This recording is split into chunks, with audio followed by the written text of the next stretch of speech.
Antiespasmódicos. Los antiespasmódicos, ¿qué van a tratar? Los espasmos, ¿ya? Que son contracciones, que son esos espasmos que le llaman, ¿no?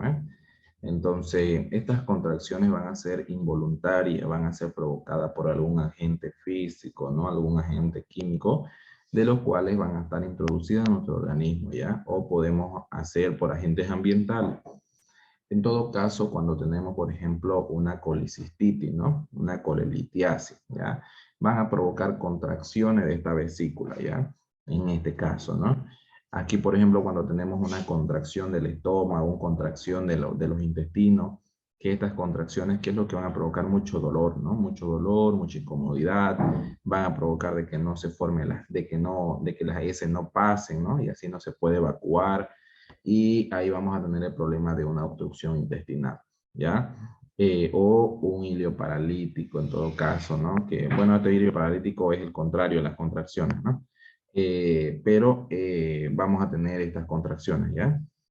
Después vamos a tener las contracciones a nivel renal, que estos suelen ser causadas por algunos cálculos, ¿no? Las piedritas que le llaman, que estas contracciones va a ser producida porque llega y taponea, ¿no? El, el conducto, ¿no? El riñón.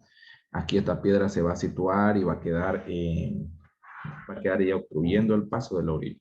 Y por eso el riñón va a empezar a contraer como mecanismo de defensa para expulsar esta piedra que está obstruyendo, ¿no? Y es ahí donde va a provocar el dolor. Ya, estos son los espasmos. ¿Y cuáles son los antiespasmódicos? Van a ser los medicamentos que van a eliminar esta contracción, ya destruir esta contracción. Entre los más conocidos tenemos el bromuro de pinaverio, el propinoxato, trimebutina, la omatropina, como también tenemos la mebeverina, tenemos la diciclomina, como también el N-butilbromuro de iosina, ¿ya?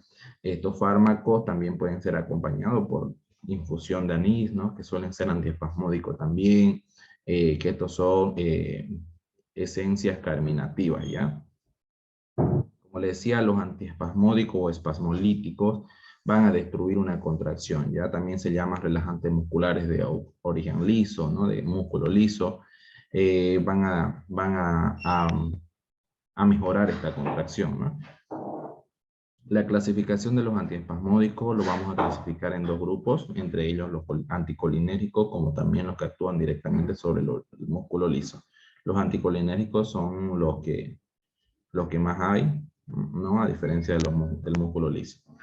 El mecanismo de acción de los antiespasmódicos anticolinérgicos actúan antagonizando la acetilcolina en los receptores muscarínicos, ¿no? M1. Se suelen clasificar entre anticolinérgicos de estructura amina terciaria y anticolinérgicos de estructura amina secundaria. Como también aquí amonio cuaternario, ¿no?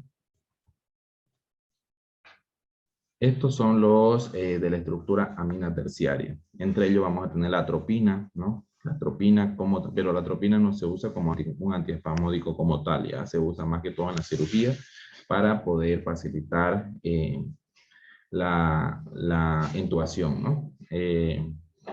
Luego lo que usamos como antiespasmódico es la escopolamina, que es el N-butilbromuro de escopolamina o N-butilbromuro de iosina, que este se llega a usar, ¿no?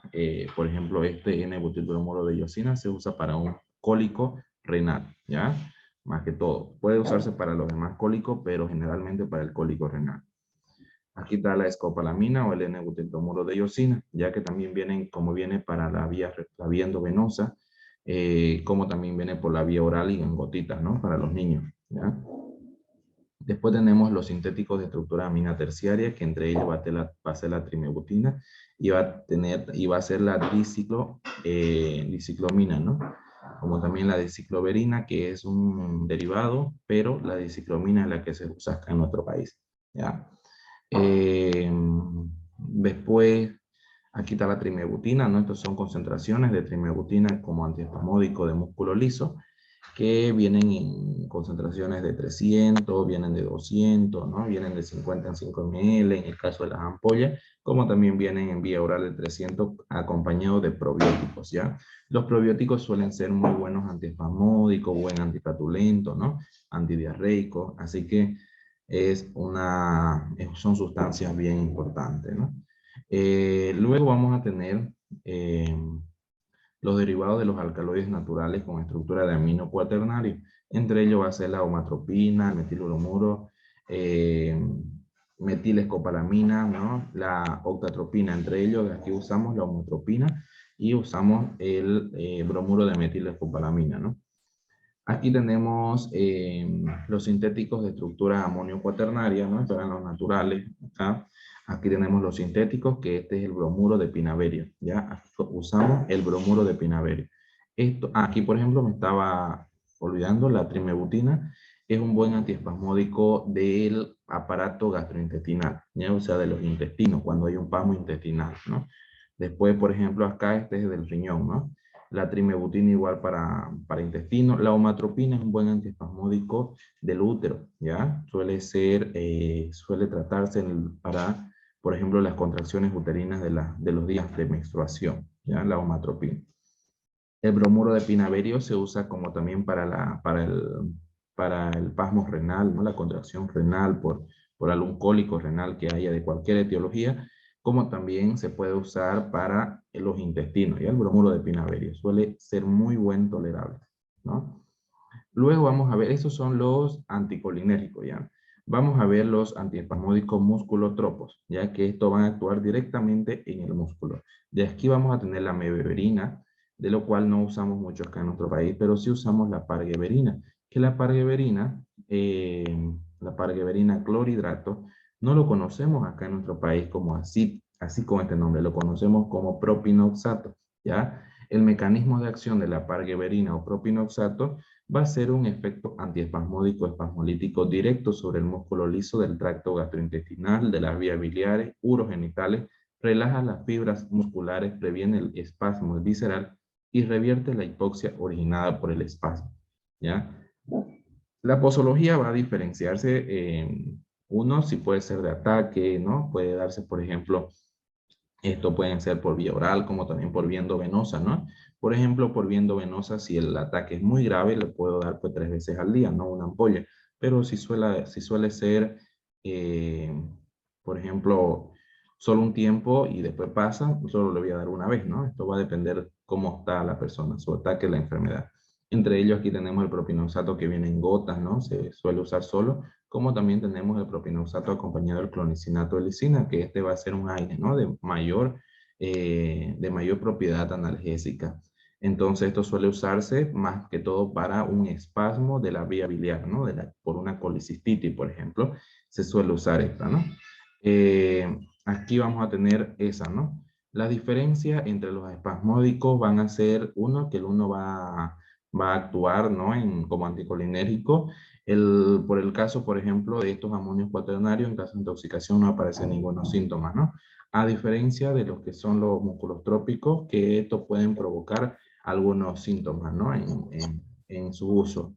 Aquí, por ejemplo, tenemos, ¿no? Deben usarse con precaución en caso de síndrome de Down, reflujo gastroesofágico, diarrea, colitis ulcerosa, infarto agudo al miocardio, ¿no? Entre otros en embarazo, ¿no? Se debe usar en embarazo, ¿no? Y también en glaucoma, ¿ya? Porque esto puede provocar otros efectos adversos en el glaucoma, ¿no? Porque puede aumentar sus presiones.